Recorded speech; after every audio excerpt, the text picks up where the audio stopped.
Hey, Matt, how have you seen this team's focus just throughout camp and now as you get into Illinois week and not letting outside whatever's out there become a distraction? Sure, yeah. The question was about our team's focus. I like where we're at right now is from a focus standpoint. It's been a long camp, but a good camp. A lot of improvement. Our guys are excited to play an opponent, you know, and we're getting ready for that opponent and starting to do some scout looks, and our guys are really excited, energetic about that, and instead of just going against ourselves every day. But really fired up about how our guys have prepared all camp. We're a much improved team. We still got some work to do, but we're a much improved football team. I assume you nailed down your depth chart at this point, or when did that kind of you solidify that as this is what we're going with? Yeah, it's not set in stone. It's getting a little more clear. So each day the depth chart gets a little more clear of you know, who we're looking for, who are the most consistent players at every position. So that's getting more clear. It's not, we haven't completely finalized everything. We're still letting it play out a little bit, but we like how that's shaping up. And the good thing is we're going to have a lot more depth than we did last year. So we're going to be able to play more guys at every, especially the skill spots, more guys than we did the previous year. Can you say who has emerged at the top at wide receiver for you? Has there been some separation with tiers or anything like that? Well, you know, as a group, I'm happy because the whole group has improved. You know, last year we had a lot of first-year players, and so the biggest year of improvement is from year 1 to year 2. We had the addition of a transfer with Samari Torrey, who's playing like a veteran, so that's really helped us. But the guys that are coming back that played a lot last year have all took their game up a notch. The Oliver Martins, Wyatt Lever, Levi Falks playing at a high level. Xavier Betts has gotten better. Omar Manning's gotten better. So we feel really good about that position. Kind of to the end of the camp with your running back situation, and we talked to you a couple of weeks ago, you're about 5 guys. Like, where are you sitting at now with how many guys are rotating at that spot? Who's rising to the top? Sure. Well, we still haven't settled. I tell a couple of guys are jumping out. Savion Morrison is really jumping out. Marquise, you know, he was banged up in the spring. He's shown some good things, some of the things that we look for, you know, in recruiting as far as a big physical back that we can count on. Gabe Irvin gets better every day, and Marvin's done some good things. And so has Ramir. Ramir's had his best camp out of than he says he's been here. So we're happy with the depth. You know, it's still kind of, we're still trying to actually, we haven't made a decision on who's going to be the starting back. We will play more than one guy, you know, but we feel like we have, you know, we lost a good player in Driedrich Mills, who's already doing good things at the next level, but we think we'll have more depth than we did last year. You say that Ramir is having his best camp as a Husker. What goes into that? What are you seeing from him? Yep, consistency. So catching the ball, pass protection, knowing his assignments in the run game, running hard downhill. So those all those things that we ask a lot from our running backs. You know, they got to be able to not just be one-dimensional. They got to be complete players. And so I think he's worked on all aspects of his game. You know, and he's a guy too with his experience. He knows the offense.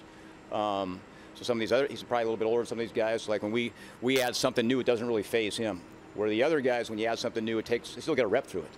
You know, and he's been, you know, it's not his first rodeo, so he's been here a while, and it's showing. And he's not getting complacent either. He's pushed himself to get better every day.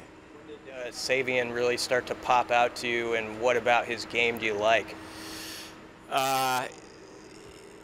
Well, he popped out right off the bat, you know, because he was another guy that was hurt in spring, so we didn't really know what he could, at least I didn't know what he could do.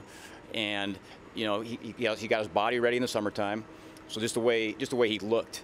And when he gets the ball in his hand, he's been doing a lot of good things. He has great vision. He's a guy we can throw the ball to. He's very assignment sound.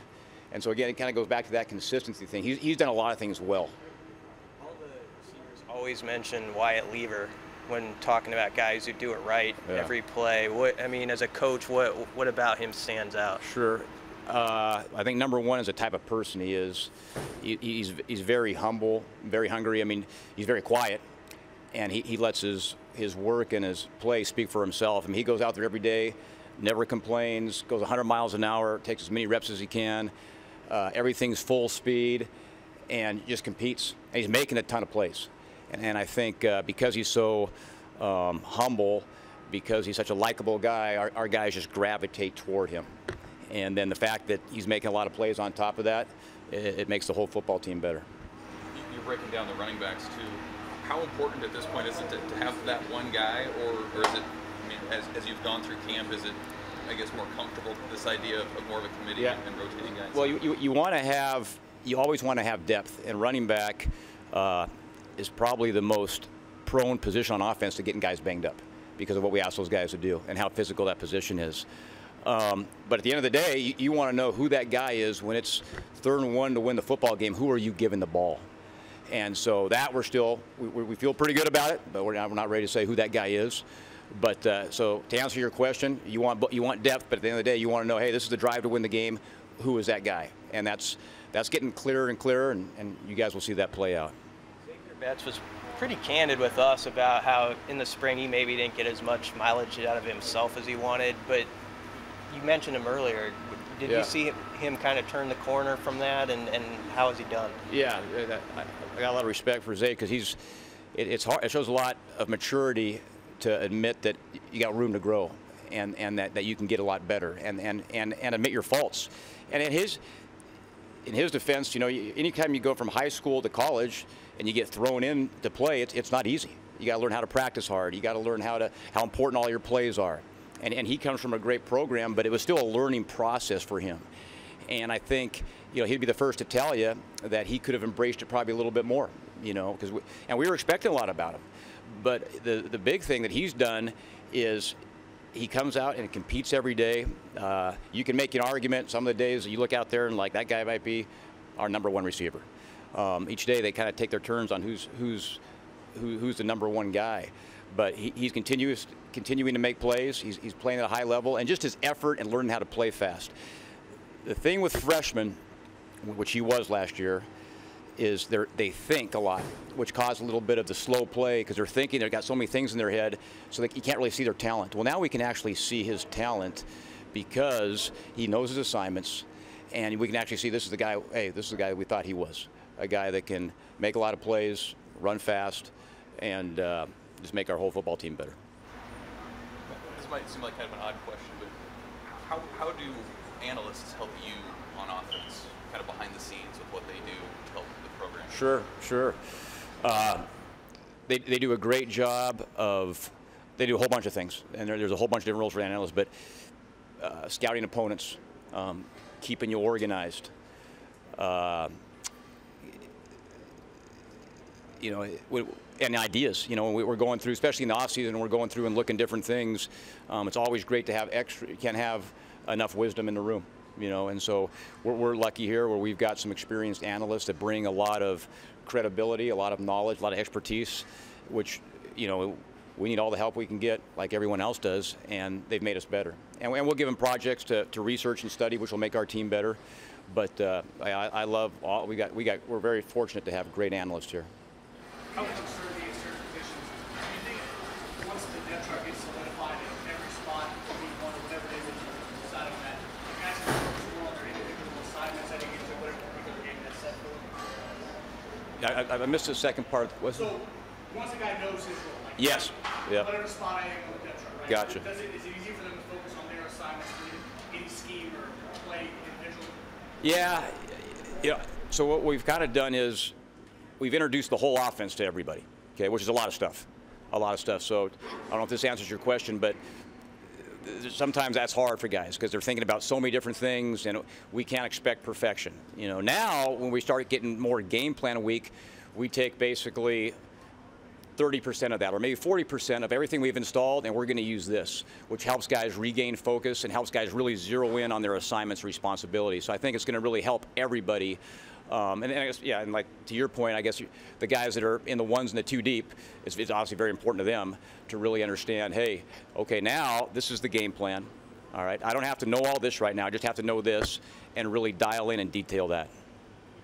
Some tight ends kind of banged up here throughout the camp as it happens.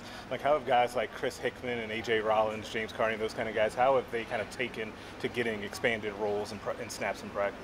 Yeah, I mean, they've done a great job. We talk about all the time is kind of that next man up, but philosophy is when one guy goes down, it's an opportunity for somebody else.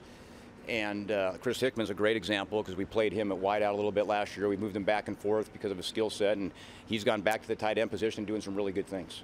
Really good things. And we're starting to get back healthy at that position, too, and we'll be healthy for the first game. But it's been good, and it allows you to develop depth when those other guys are out. Austin Allen's played a lot of football, so if he misses a practice, it's not the end of the world. You know, he knows his assignments, and it really does give the other guys a chance to come in and develop, because the best way to develop is getting reps. And so there's always a silver lining sometimes to injuries. Another guy gets in and gets to develop, and we're getting those other guys back, so that's a positive. Matt, Omar Manning, yes, sir. How do you describe what he's been able to do for you guys offensively here during fall camp? And do you anticipate being able to throw a full load at him? We do. Yeah, we do. You know, kind of back to that question we had, we're going to pare things down for everybody, so we feel like, yeah, he'll be responsible for the whole game plan, like all our skill guys. You know, he's done a good job. He was the guy last year because of injuries and in and out of the lineup, and never really got the chance to practice on a consistent basis and understand the system and feel comfortable about there. But to his credit, he did a great job in the summer. And he's been a lot more consistent because he's been able to get out there and do reps. So we're excited to see what he can do. Yeah. Oh, yeah. Yeah, I think the neat thing about, well, Omar and everybody else, I think our quarterbacks and receivers have developed a lot of chemistry where we have multiple guys that can get open and that they feel good that they can trust and throw it down the field to, or are going to get open in intermediate routes as well.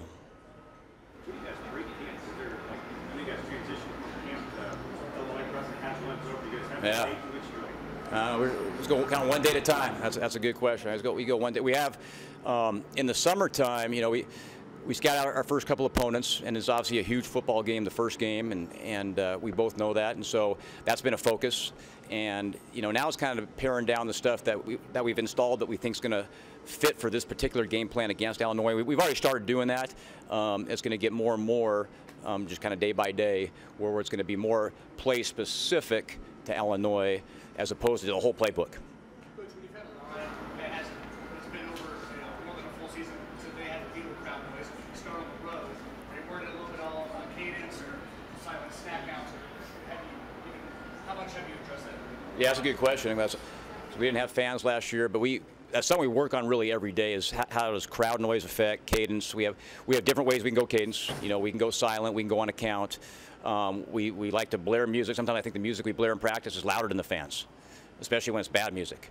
So I think that prepares our guys a little bit too. You know, I think, but we change up the cadence all the time to keep our guys just into it, because you just never know what the environment's going to be like. And the fact that we always have noise in practice, you know, it's still different in a game. I get it when you're going into a stadium of 100,000, but we talk about that every day as a staff of how we can have our guys prepared, because if you're not prepared, it could be a huge advantage for the opponent. Hey, thank you guys. Thank you, Matt.